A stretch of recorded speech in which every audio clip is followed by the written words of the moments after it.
بسم اللہ الرحمن الرحیم۔ السلام علیکم ناظرین، ہم بستری سے متعلق ہم آپ کو کچھ باتوں سے آگاہ کرتے ہیں جو باتیں شریعت میں موجود ہیں۔ کمرے میں زیرو پاور کے بلب کا اہتمام ضرور کریں، اور اگر کپڑے بالکل اتار کر ہم بستری کرنا ہے تو ایک بڑی چادر دوران ہم بستری اپنے اوپر اوڑھ لیں تاکہ پردہ پوشی ہو سکے۔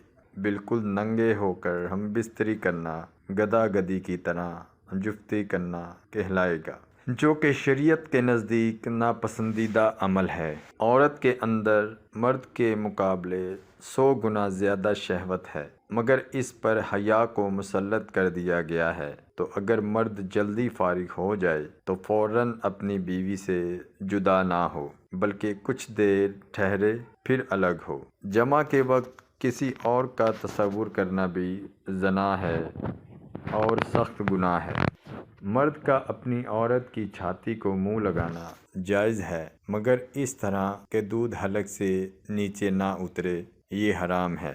لیکن ایسا ہو بھی گیا تو توبہ کرے، مگر اس سے نکاح پر کوئی فرق نہیں آتا۔ مرد عورت کو ایک دوسرے کا ستر شرمگاہ دیکھنا چھونا جائز ہے، مگر حکم یہی ہے کہ مقام مخصوص شرمگاہ کی طرف نہ دیکھا جائے، کہ اس سے نسیان یعنی حافظہ کمزور ہونے کا مرض ہوتا ہے اور نگاہ بھی کمزور ہو جاتی۔ ہم بستری کے کچھ دیر بعد، مثلاً کم از کم آدھا گھنٹہ بعد غسل کر لیں۔ اس میں صحت و تندرستی بھی ہے، اور مرتے وقت حضرت سیدنا جبرائیل علیہ السلام کی زیارت بھی ہوگی۔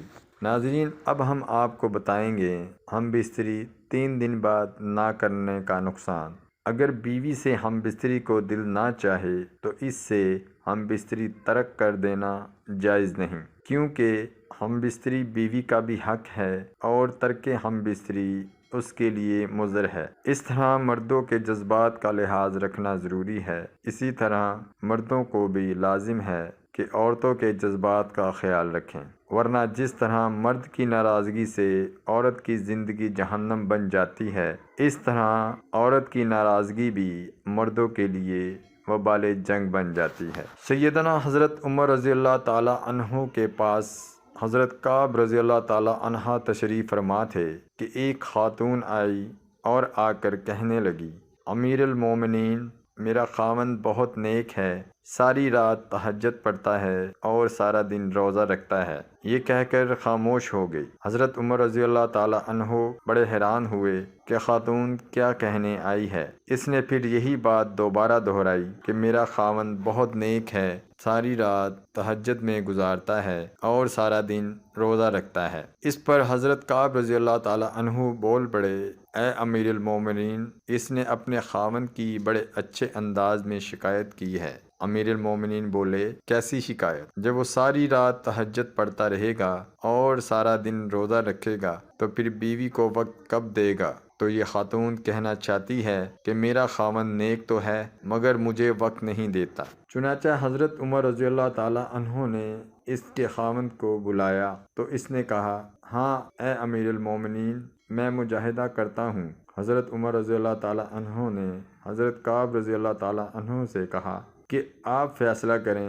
حضرت کعب رضی اللہ تعالی عنہ نے فرمایا کہ دیکھو، شرن تمہارے لیے ضروری ہے کہ تم اپنی بیوی کے ساتھ وقت گزارو، ہنسی خوشی اس کے ساتھ رہو، اور کم از کم ہر 3 دن کے بعد اپنی بیوی کے ساتھ ہم بستری کرو۔ وہ میاں بیوی تو چلے گئے تو سیدنا حضرت عمر رضی اللہ تعالی عنہ نے حضرت ابن کعب سے پوچھا کہ آپ نے یہ شرط کیوں لگائی کہ ہر 3 دن کے بعد بیوی سے ملا کرو؟ انہوں نے کہا، دیکھیے، اللہ رب العزت نے مرد کو زیادہ سے زیادہ 4 شادیوں کی اجازت دی ہے، چنانچہ اگر 4 شادیاں بھی کسی کی ہوں تو 3 دن کے بعد پھر بیوی کی باری آتی ہے۔ تو میں نے اسے کہا کہ تم زیادہ سے زیادہ 3 دن عبادت کر سکتے ہو، تو 3 دن کے بعد 1 دن رات تمہاری بیوی کا حق ہے جو اس کے ساتھ تمہیں گزارنا پڑے گا۔ تو دیکھو، شریعت انسان کو کیا خوبصورت باتیں بتاتی ہے۔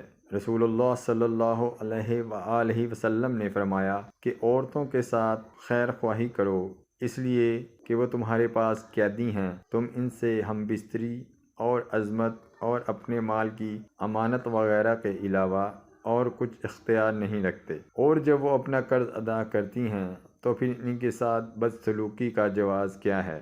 ہاں، اگر وہ کسی کھلی ہوئی بے حیائی کا ارتکاب کریں تو پھر تمہیں انہیں سزا دینے کا حق حاصل ہے۔ پھر وہ ایسا کریں، انہیں بستروں سے علیحدہ چھوڑ دو اور انہیں مارو، لیکن اذیت ناک مار نہ ہو۔ اس کے بعد اگر وہ تمہاری مطاع ہو جائیں تو پھر انہیں سزا دینے کا بہانہ نہ تلاش کرو۔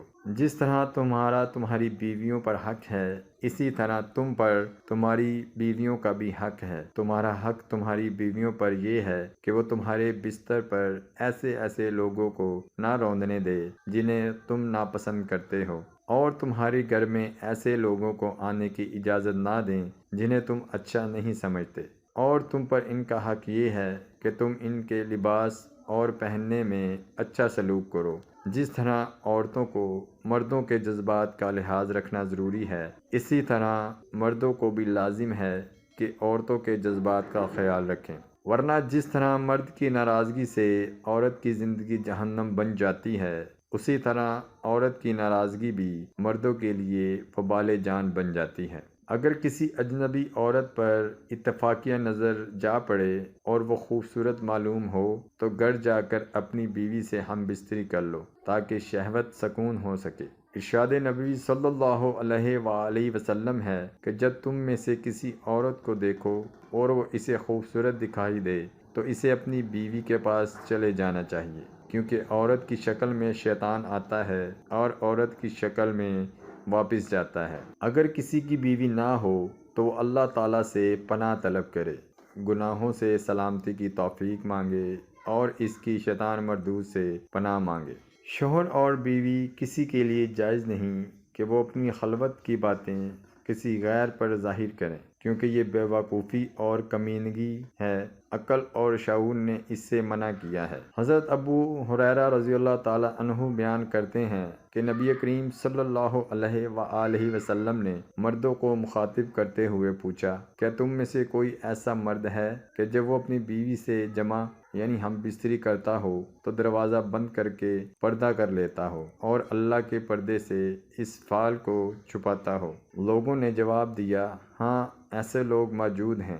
آپ صلی اللہ علیہ وآلہ وسلم نے پھر یہ پوچھا کہ ایسا آدمی بھی ہے جو اسے دوسروں کے پاس جا کر بیان کرتا ہو؟ یہ سن کر صحابہ کرام رضوان اللہ تعالیٰ علیہم اجمعین خاموش ہو گئے۔ اس کے بعد آپ صلی اللہ علیہ وآلہ وسلم عورتوں کی طرف مخاطب ہوئے اور ان سے پوچھا، کیا تم میں کوئی ایسی عورت ہے جو اپنے خاوند کی خلوت کی باتیں دوسری عورتوں کو بیان کرتی ہو؟ عورتیں خاموش رہیں، لیکن ایک نوجوان عورت اپنے ایک گھٹنے پر کھڑی ہو کر رسول کریم صلی اللہ علیہ وآلہ وسلم کی طرف جھانکتی ہے اور آپ کی باتیں سن کر کہتی ہے، یا رسول اللہ صلی اللہ علیہ وآلہ وسلم، خلوت کا ذکر مرد بھی کرتے ہیں اور عورتیں بھی کرتی ہیں۔ فرمایا، جانتے ہو اس کی مثال کیا ہے؟ اس کی مثال ایسے ہے جیسے کوئی شیطان عورت کسی شیطان مرد کو سر راہ مل گئی اور اپنی حاجت پوری کی ہو، دریں ہنسنا لوگ ان کی طرف دیکھتے رہے ہوں۔ خبردار، مردوں کی خوشبو میں بو تیز ہوتی ہے مگر رنگ نہیں ہوتا، اور عورتوں کی خوشبو میں رنگ ہوتا ہے مگر بو تیز نہیں ہوتی۔ اللہ پاک عمل کرنے کی توفیق عطا فرمائے، آمین یا رب العالمین۔